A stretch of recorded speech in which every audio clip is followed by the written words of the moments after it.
গাড়িটা আমি তুলছিলাম এই যে দেখতে পাচ্ছেন ওনার গাড়িটা আমি তুলছিলাম।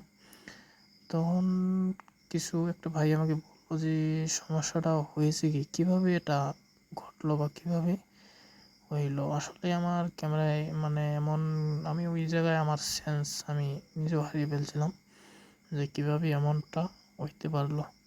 আসলে তখন সবাই ভাবছিলাম যে গাড়িটা একটু সাইডে করে নিই।